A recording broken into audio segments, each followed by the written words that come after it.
It's easy for Netanyahu and for Trump to say it's in the hands of the Iranian people, but they're still fighting this war. And the end game, or the off-ramp, is far from clear. It's not your traditional, Saddam Hussein type dictatorship where you get rid of one guy and everything goes. This is not the Shah's dictatorship where the Shah goes and the army dissipates. This is actually much more of an organism. They're not stupid. They've probably anticipated a lot of what has happened. And I can hear the sirens where you are right now, Krishnan. Yes. Do you have to change location? Hello and welcome to the Fourcast. We're in Tel Aviv, where in the last few minutes there have been more missile warnings and interceptions going on in the skies above us as this war with Iran, Israel and America, which is now spreading across the Gulf and into Lebanon today, grows. If anyone thought this was all going to be all over in a couple of days and Iran would be bombed to the negotiating table and there would be some sort of peace, it's not turning out like that. It looks like this is going to be dragging on for some considerable time. Iran has not imploded. The appeals from Trump for people to come on and rise up and take over their government, echoed by Netanyahu, are not materializing just yet and don't really look like they are possible because of the realities of the security state in Iran. So where is this going? How might it grow? And what might the consequences be? To discuss all of this, I'm joined by the Economist's Israel correspondent Anshel Pfeffer and the Iranian author Sanam Naraghi-Anderlini, who is founder of the International Civil Society Action Network, which promotes sustainable peace. Well, Anshel, both Netanyahu and Trump, in their opening statements, basically sort of said, over to you, to the Iranian people. Now is your opportunity. You're never going to get an opportunity like this. Do you think they really thought there would be a revolution? Well, there was at least the stirrings of a revolution back in January, and this certainly has created a situation where there was, you could call it an opportunity, certainly from Netanyahu's perspective. I think Trump felt also that he had some kind of moment here in which he could perhaps settle historic scores with Iran and perhaps show himself to be some great world leader leading the nations of the world to freedom. But it was obviously never going to be as simple as that. And it took, first of all this long build-up of the Americans that they've assembled here, this massive armada. This, the assassination of Khamenei on Saturday morning was a very well-planned operation, months and months of intelligence collecting and planning until that moment.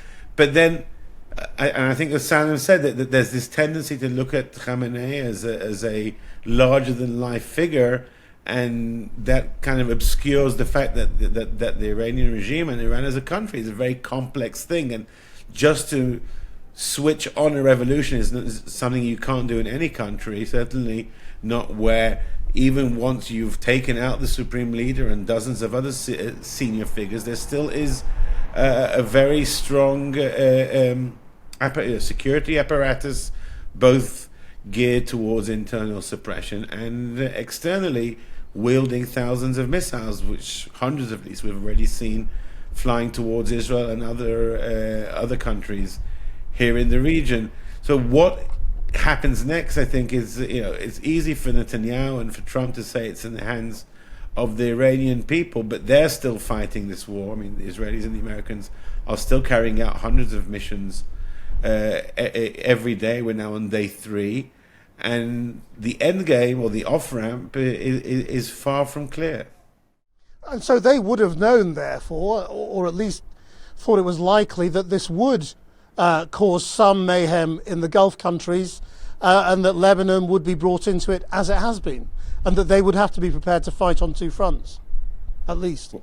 Well, I think this was something that they did take into account, but I think they also hoped that the decapitation operation that began this war would be so devastating as to totally throw perhaps the Iranian regime into disorder, Now that's happened to some level, and that we do know we're seeing also the results of the various Iranian missile teams being ordered or allowed to act almost independently, but they're still there. It's still a very impressive operation that the Iranians have, and I don't think that simply by decapitating the head of it, they've totally vanquished it. And we're seeing, and I think that these attempts by the Iranians to launch missiles at various targets in the Gulf countries isn't necessarily an attempt to destroy the energy infrastructure there or the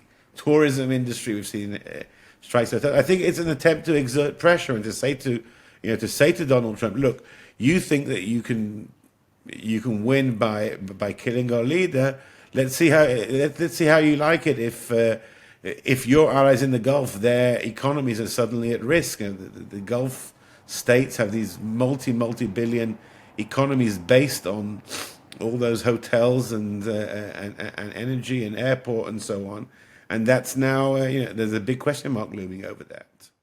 I mean, Sanam, yes, coming on that, I mean, both in terms of why decapitation hasn't worked and what you think the strategy might be in the effect on the Gulf. Because you might say, well, aren't they just turning everybody against them? We've had this regime in place for 47 years. At any point, anybody who has underestimated them has ended up, facing various consequences, whether you're the Iranian public, whether you're Reza Pahlavi, or now with the situation. These guys, back in the early 80s, when they were just getting into power, just settling in, the entire parliament was bombed, and people thought that's the end of them, and it wasn't. Khomeini died in 1989, and people thought it's the end of the regime, and it wasn't. And the reason for this is that the structure of this system of governance, there's the military piece, there's the administrative piece, there's the religious piece. It's an organism that actually is quite diffuse in terms of its nodes of power. It's not your traditional, Saddam Hussein type dictatorship where you get rid of one guy and everything goes. This is not the Shah's dictatorship where the Shah goes and the army dissipates. This is actually much more of an organism with buy-in from different elements within the system. And, they're not stupid. They've probably anticipated a lot of what has happened. And from what we hear, they had 4 levels of leadership planned. So if one goes, they had up to 4 levels planned in terms of who's going to replace the next guy. So these are all things that I'm not trying to defend the regime. What I'm trying to say is that in any contest or in any conflict, you need to know your adversary. This is the thing, right? And the narrative that people have been fed in the West is that these are the crazy mullahs. Well, they're not so crazy. They have always operated on the basis of survival, their survival instinct for themselves, number one. But they've also weaved into their narrative faith and nationalism. And as a nation, Iran, as Iranians, generally speaking, we have a history of, imperial games being played, whether it was the Russians or the Brits and so forth. And so there is an instinct to be very wary and allergic to foreign intervention and this kind of bombing. So that's also now probably playing into it. Reza Pahlavi has become like a Pied Piper for Netanyahu's message. I mean, he's been saying to people, go out into the streets. He keeps saying, we are coming. He's not there. He's sending other people's kids out into the streets. And at the moment, again, if you look at the kind of the essence, that 93 million people, the structures that they have, the Iranians at the moment are saying, we're going to stay at home. We're going to, what the hell's going to happen because we've already lost many lives. And yes, they want change, but I don't think they want change via a decimated country. None of us want that. And the more hospitals are hit, the more national heritage sites. We've just heard the Golistan Palace in Tehran, which is a UNESCO site, was damaged today. The more that happens, the more there's going to be anger towards anyone, towards somebody like Pahlavi who's been supporting the war. regarding the region, so the Iranians said that they would go on the offensive against any places where there are U.S. Military presence, which is what they've done. The attacks on Dubai are, they're definitely of concern because it's the hotels and the economic infrastructure. But I think it's basically a strategy, and it's a risky game. They know that they are outgunned. Of course they are. It's the United States and Israel that is fighting them. They know that they're outgunned militarily. They're trying to exact as much damage as they can and pressure economically, insurance prices going up and so forth, so that there can be a ceasefire and some sort of negotiation out of this. Now, that means they're escalating, which means that the US and Israel will escalate. And that's really dangerous in terms of where that will take us. And the answer to that, the antidote to that, as far as I'm concerned, is that there needs to be an off-ramping and de-escalation plan that ties into it the idea of a referendum in Iran, so that we can have some kind of an orderly transition out of the current state and into something else with the political dissidents that are there, with the release of political prisoners and so forth. And again, it's notable that Mr. Pahlavi has not said anything about political prisoners being released. And on the first day of the targeting, Mir Hossein Mousavi's compound, he's one of the most renowned, recognized leaders, dissident leaders. He was the leader of the Green Movement. His compound was targeted. The guy is under house arrest. Why was he targeted? So these are just interesting sort of questions that need to be addressed, and comes to the question of what is the goal here? Is it transition, or is it decimation and creating a country that's going to be on its knees so that you can then have a puppet fly in from Washington? Anshel, I mean, Sanam was hinting there at this idea that it was crazy mothers, and I know from the briefings I've had from British government, that there has been this idea that the Iranian regime was incompetent, was likely to collapse on itself, was deeply unpopular, and was just kind of useless at a lot of sort of international strategy. Is there a danger that they have all thought that Iran is much worse than it might be?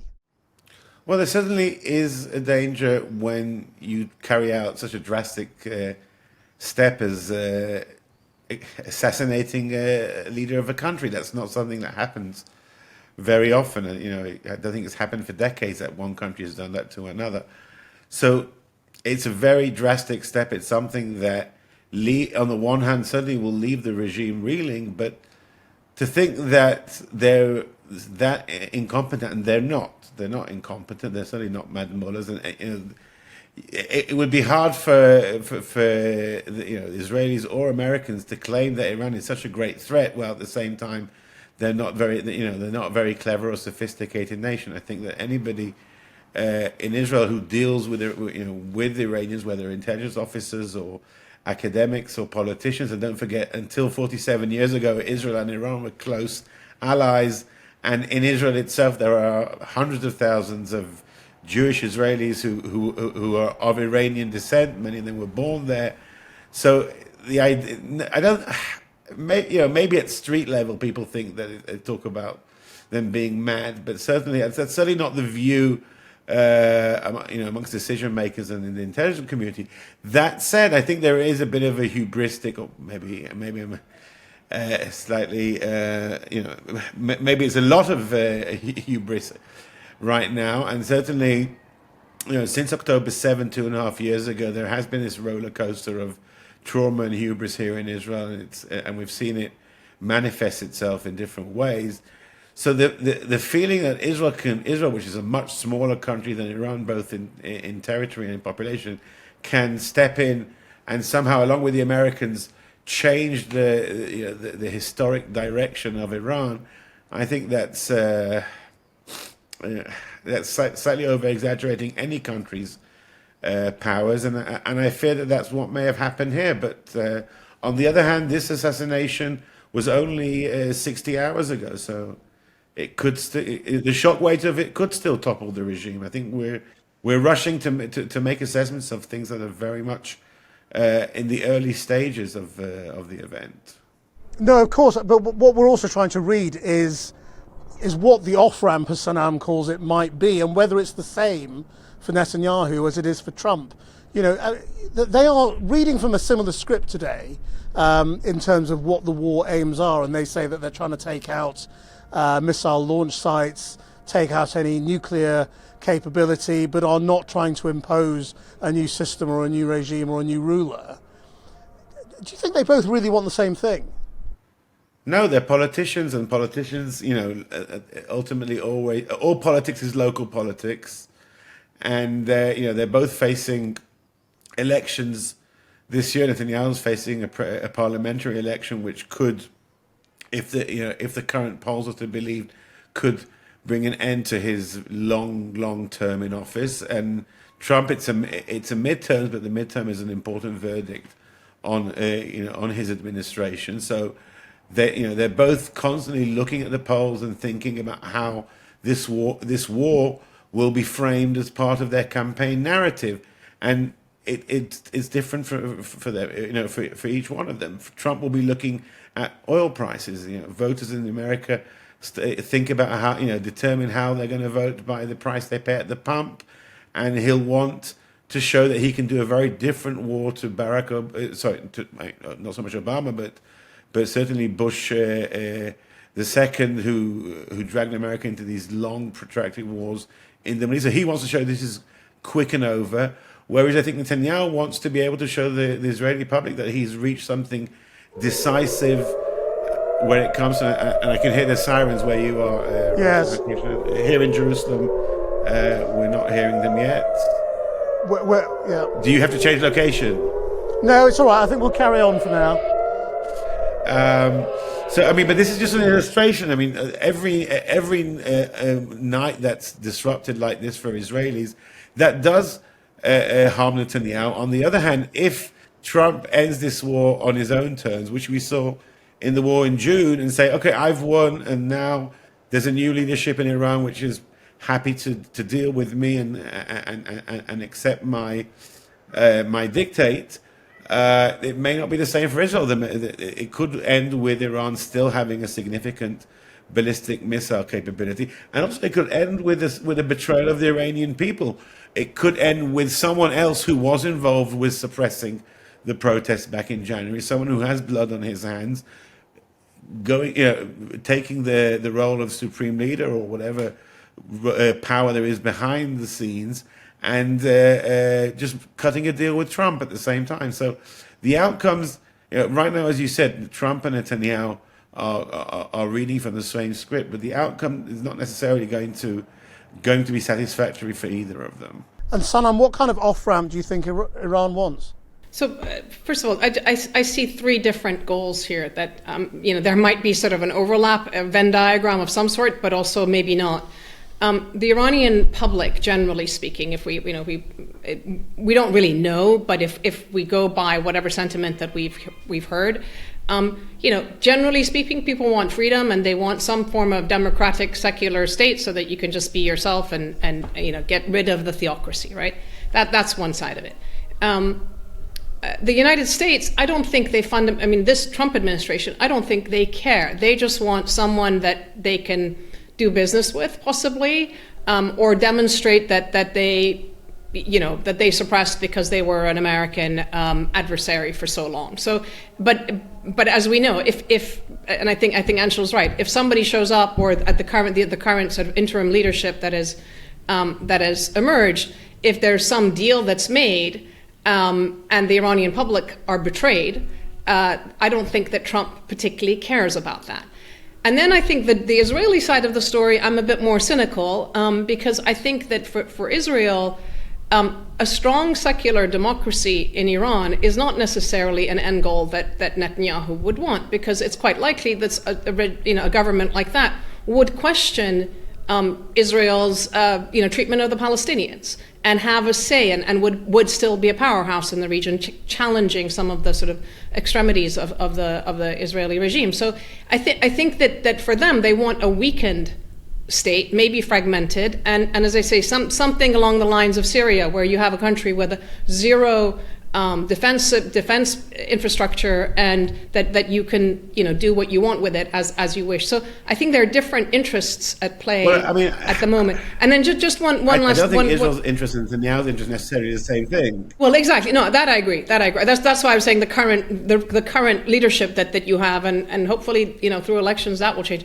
But one of the things that people aren't noticing right now is that Iraq is up in arms. I have colleagues in Iraq, and they were saying that young people are out and they're waiting for the fatwa of war. Hopefully that won't happen. It'll be calmed down. But that's dangerous. Pakistan has been up in arms. I mean, the Pakistani U.S. embassy consulates in Pakistan have been overrun.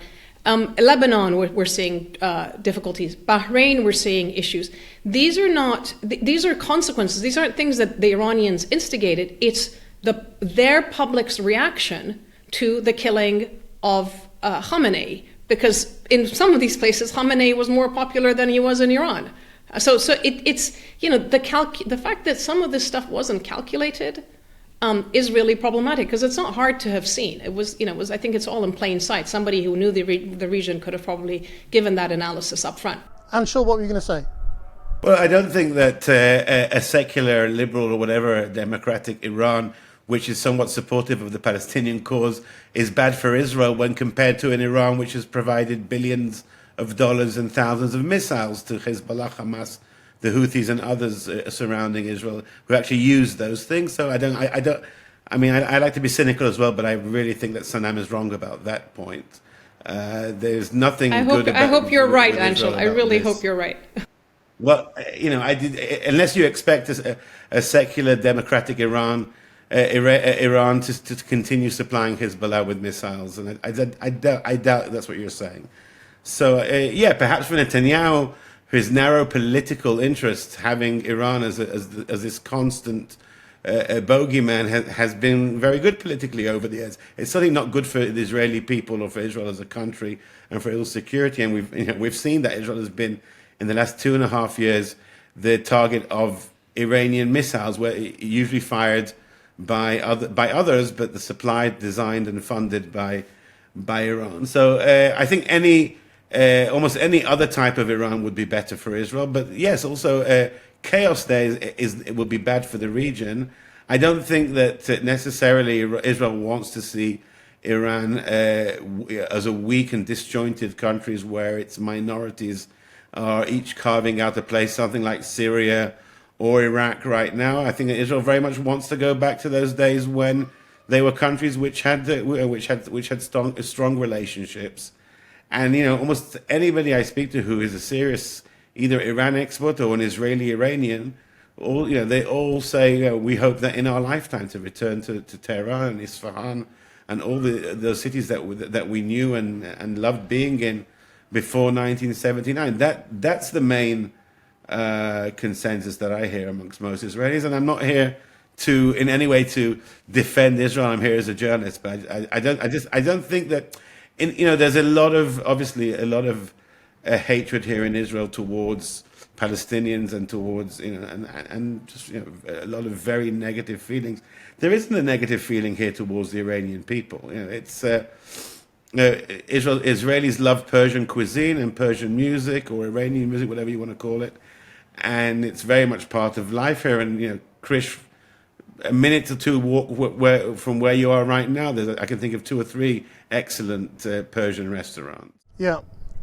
Sanam, I just want to end with you both really on this idea of sort of what the people might feel such it is. I mean, when you talk about the Iranian people, obviously there are the people who are, cramming the squares, demonstrating in favour of the regime, and there are the people who came out demonstrating against the regime and were killed in their thousands a few weeks ago.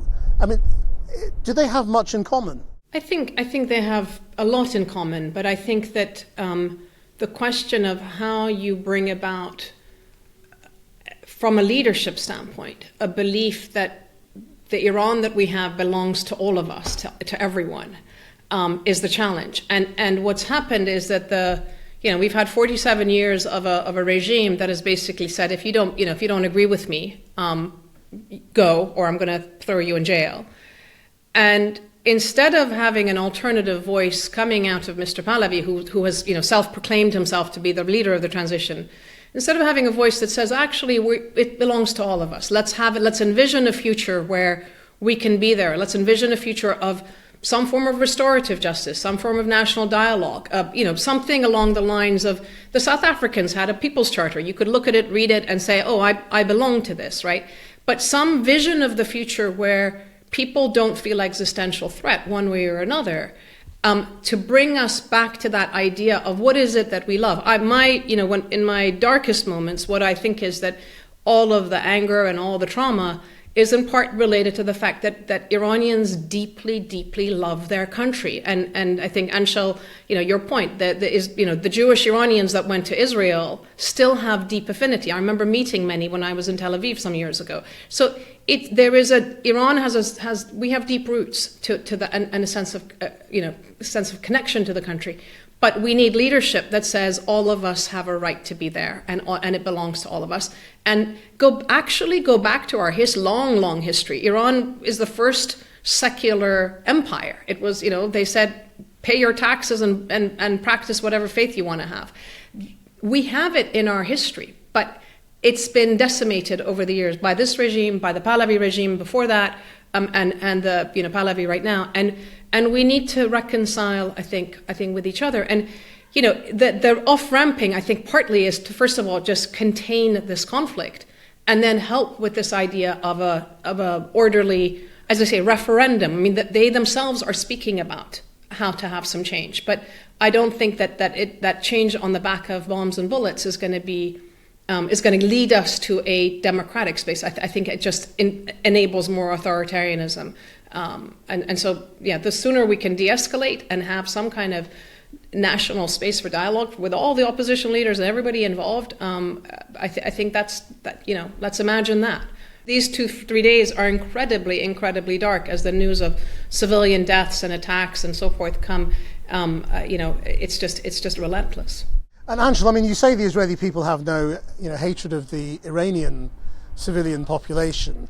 But people here seem pretty sanguine about this war, and politically everybody's falling into line. I mean, we've spoken to, Naftali Bennett and Yair Lapid in the last day or so, and they are all saying, we're all Israelis, we're all together, we totally support the government, we totally support the war.